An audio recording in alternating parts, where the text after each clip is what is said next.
What's happening, guys? This is the Grand Master of Faster, and welcome back to Let's Play Kingdom Hearts for the PlayStation 2. Now, before we get started, please be sure to leave a like or comment below and subscribe to my channel. I'd really appreciate it. So in this episode, we are going to rescue the two remaining gorillas from the clutches of the Heartless.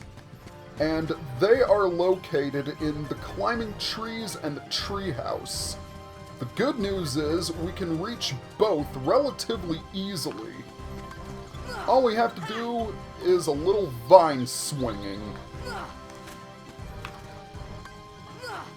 And the reason why I decided to go to this section of vines is because, first of all, if I could get myself faced the correct way, that would be lovely. There we go. The reason why I climbed up this section is because I hadn't collected this chest yet. And it contained a mithril, which will help in item synthesis. And, oh, come on. And, oh! Just missed it. Yeah, I believe I mentioned this before, but if you do fall, you land back in the Hippo's Lagoon. And I need to go this way. Well, actually, no I don't. Since I collected that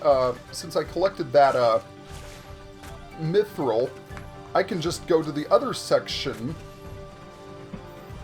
And once I climb up this vine, I can just climb it again and reach my destination. Isn't convenience wonderful? Alright, so we have a couple more Heartless here. I decided to switch out Donald for Goofy because I thought he was a little better suited for taking out these particular Heartless.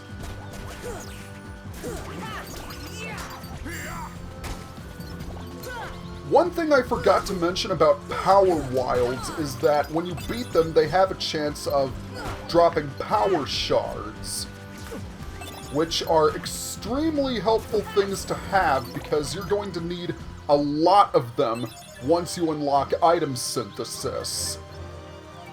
Alright, so we have one last gorilla to rescue. And in order to rescue it, we need to go back up to the treehouse.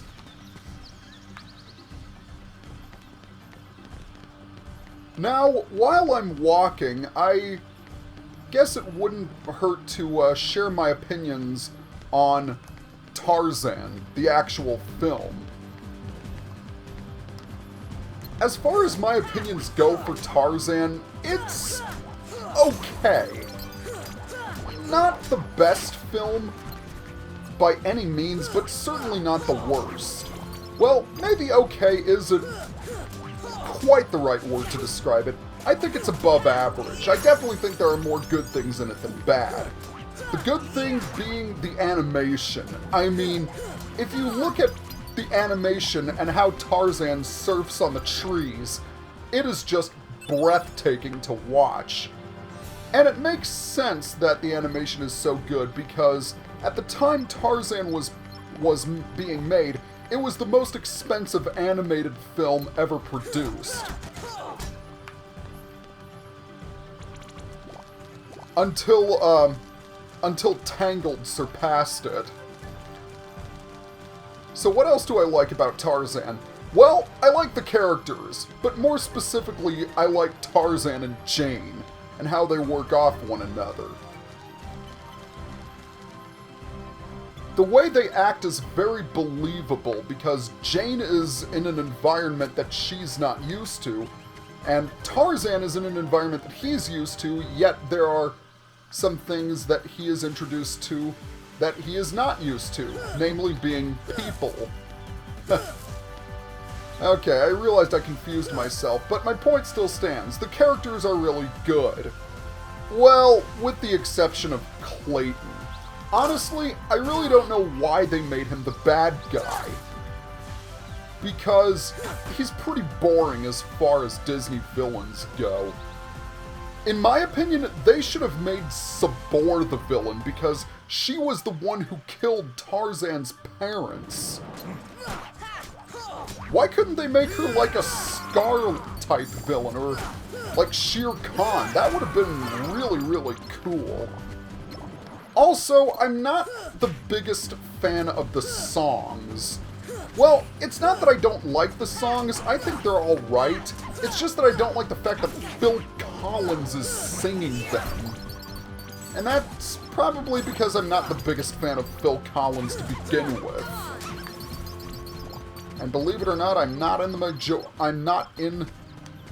the minority of that opinion.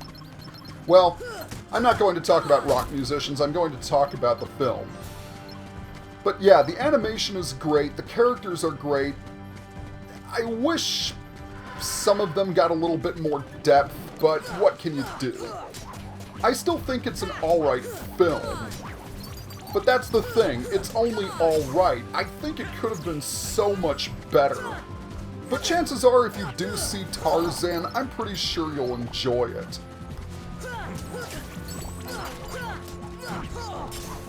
Okay.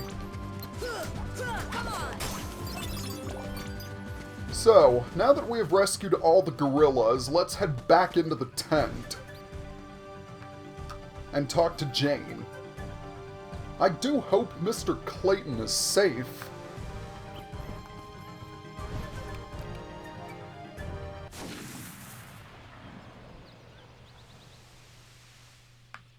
I don't know about you, but when I hear a gunshot, the first word that comes to my mind is not safe.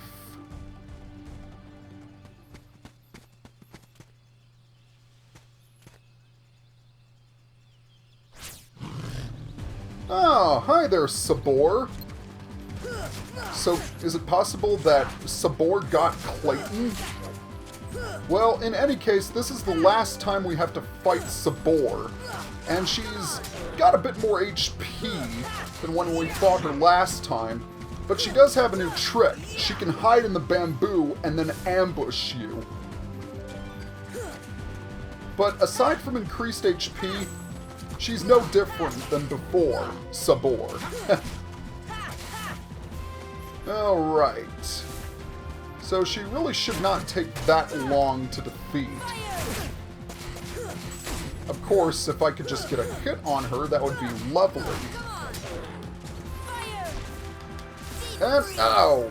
She jumped back in before I could get her. There we go! Sabor is down for the count.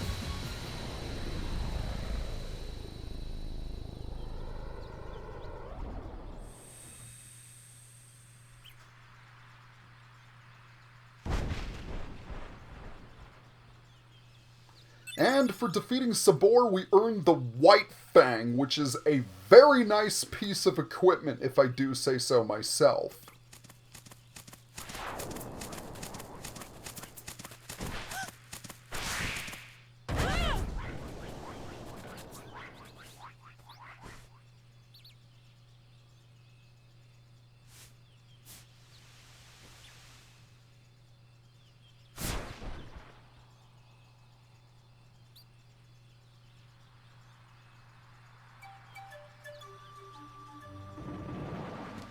Looks like something major is going down at the tent. So, yeah, we're just going to ignore these Heartless and see what happened to Jane. Okay, fine. We'll fight you guys. One thing I didn't mention about the Bouncy Wilds, that is those red monkey Heartless with the bows in their heads. We'll encounter them again after we take care of these guys. One thing I didn't mention about them is that if you do defeat them, they drop a ton of cash. Which would make sense seeing as how they're really hard to hit and they don't have much HP. Yeah, the typical fragile speedsters that you see in those, in various video games. And watch out for those banana peels, because you don't want to slip on them.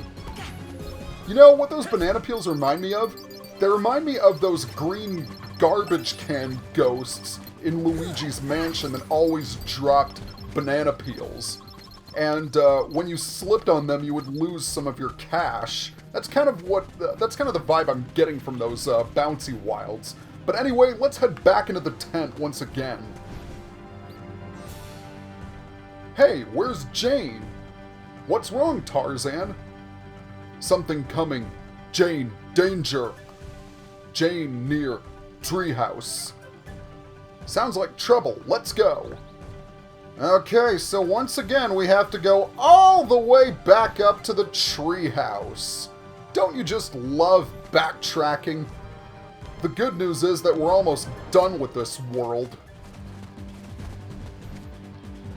An interesting fact though, this game, I believe, is the only world in which Deep Jungle appears in. The reason being is that Tarzan is the property of Edgar Rice Burroughs Incorporated. And what happened is eventually Disney's contract with them ran out. So they couldn't utilize Deep Jungle in any future Kingdom Hearts games. Which makes me beg the question. I heard a rumor that all of the worlds from the first and second games would appear in Kingdom Hearts 3. I'm not sure if that includes Deep Jungle, though. Because of business purposes. Alright. So, let's head back up to the climbing trees.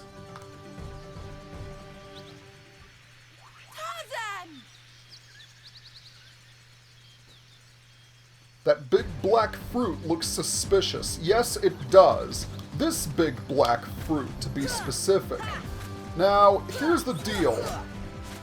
The Heartless will be infinitely spawning.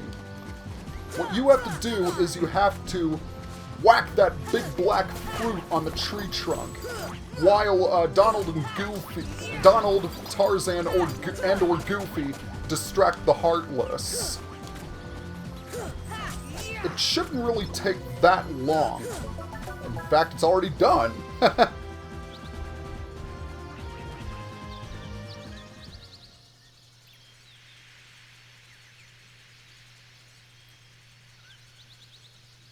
Clayton came to the tent, and that's the last thing I remember. Clayton? Gorillas trapped. Turk ran. We must help the gorillas. I agree, we must help them indeed. But I'm kind of running low on time. It's already 13 minutes. I forgot how many cutscenes there were in Deep Jungle. Well, I did say this world was going to last a bit more than the other two. So I think I'm going to have to save the last part of the world for next time. Okay, so yeah, looks like a good place to stop. So next time on Let's Play Kingdom Hearts, we're going to find out what happened to Clayton. See you guys next time. Hey, thanks for tuning in. Be sure to subscribe to my channel for more awesome content, and follow me on Facebook and Twitter for future updates.